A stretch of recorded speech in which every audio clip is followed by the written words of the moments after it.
birthday ni Tatay Digong, alang-alang sa kanya, mangako tayo. Tatay Digong, ang pangako namin, ipaglalaban namin yung saligang batas.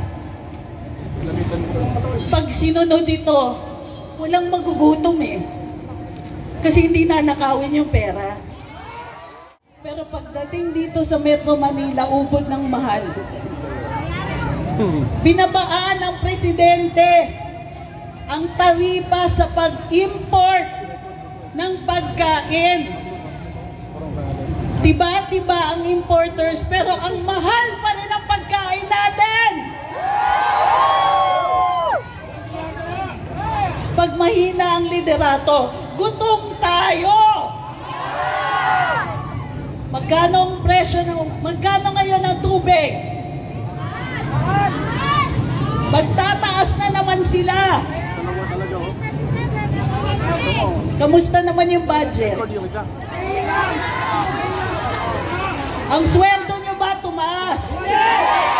Ang pensyon nyo ba tumaas? Kamusta ang negosyo?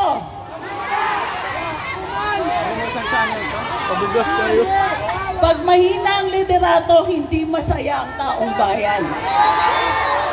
Yung kaisa-isang pag-asa namin, pinadala nyo sa Hague.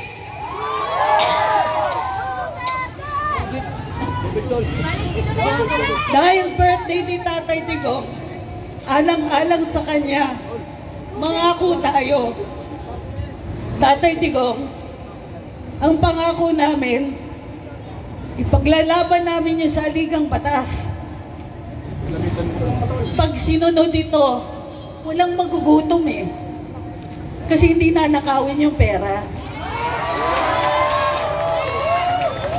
Pag sinunod natin ito, hindi tayo matatakot maglakad pa uwi sa dilim. Kasi bababa yung crime rate eh. Duterte! Duterte! Duterte! Duterte! Duterte! Duterte! Para sa birthday ng ating Tatay Digong, ipaglaban natin ang ating karapatan sa ilalim ng saligang batas. Karapatan namin magpulong-pulong. Gaya ng ginagawa natin ngayon. Nagpupulong tayo ng mapayapa. Nagpupulong tayo ng mapayapa para madinig yung ating hinanaing. Legal yan, Article 3 yan sa saligang batas. Hindi nga dapat kailangan ng permit, sabi ng Korte Suprema eh. Karapatan natin ito. Karapatan din natin magsalita. Pero pansinin mo, marami nang humihirit. Sedition daw, inciting to sedition, false publications, libel. Kalokohan talaga.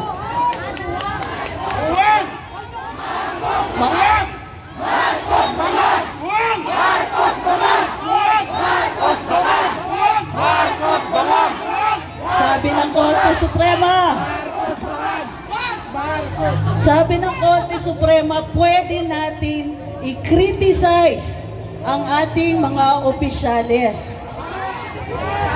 Sabi ng Korte Suprema, kahit nagkamali tayo sa ating kritisismo, okay lang yun.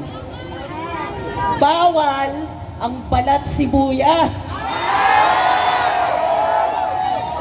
Pero araw-araw nakakarinig tayo na gusto daw nilang patahimikin kami. Tayo, yung mga vloggers, kayo mga nagko-komento, gusto nila tumahimik tayong lahat. Masyado na kasing masakit. Masakit ang katotohanan.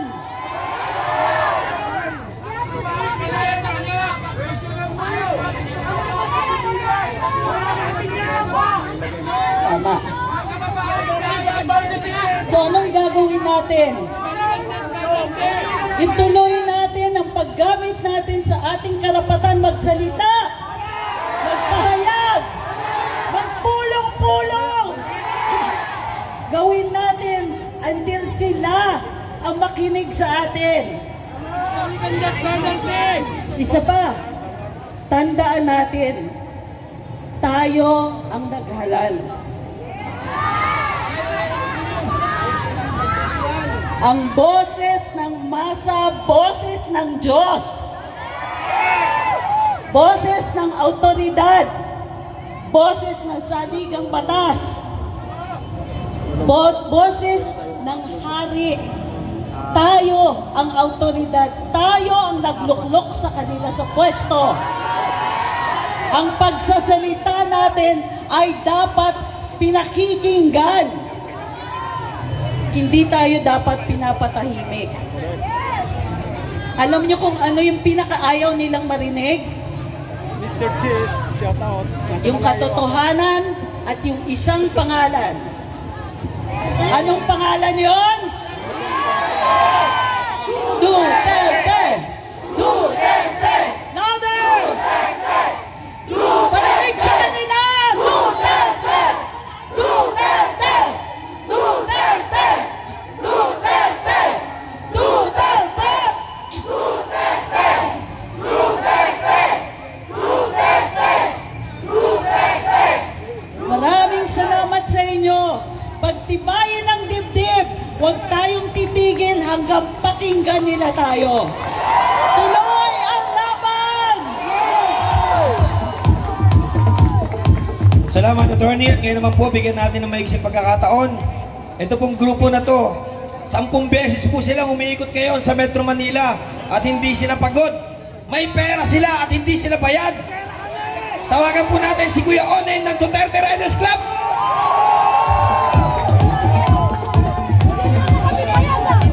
Sa lahat ng Duterte Riders supporters, mag-ingay! Ayan po, nandito na naman po kami. Noong nakaraang Marso 16, nandito po kami sa harap ng kapulisan nung linggo. No? Pero hindi po kami napapagod. Mayroon pong nagsasabi na bayaran daw kami. Hindi! Kami pa ang nagbabayad ng aming gasolina! Yan ang tunay na mga Duterte! Ang Duterte, hindi lang nakatata... Kaya doon sa mga kababayan po natin na nandito sa Metro Manila, marami pong mga sites na meron po happy birthday Daddy Digong. Pero kami po, dediretso po kami sa Paco Arena. Lahat po welcome para i-celebrate po natin. Hindi po ito kilos protesta, kundi ito po ay selebrasyon ng ating pinakamamahal na karawan ng ating pinakamamahal na Tatay Digong. Kaya mga ka-DDS, mga kababayan sa nagmamahal kay Tatay Digong, inanayahan po namin kayo na samahan po kami. Ipakita natin ang pagmamahal natin mula dito sa Maynila, papunta doon sa Netherlands. Dahil tayo po ay solidong DDS, walang iwanan. Sa lahat ng ginawa ni Tatay Digong, ito na po yung pagkakataon para suklian naman natin itong special na araw. Sa totoo lang, ayaw po ni Tatay Digong na sineselebrate ng bonggang-bongga ang kanyang birthday. Pero sa pagkakataon pong ito, yung 80th niya, special 80. Pangalawa, wala man siya dito, nandito siya sa puso natin. At hindi natin nahayaan na mawalay pa siya sa atin dahil babalik siya. At ipinangako namin ibabalik natin siya sa bayang sinilangan natin. Yes! At babalik na muli ang pinakamagandang tapang at malasakit na pamumuno kay Inday Sara Duterte. Yes! Alam po natin. Protect PRRD, protect VP Sara. Lahat tayo, walang bibitaw mga ka-DDS. Solido pa rin tayo. Happy birthday, Tatay Digong. We love you.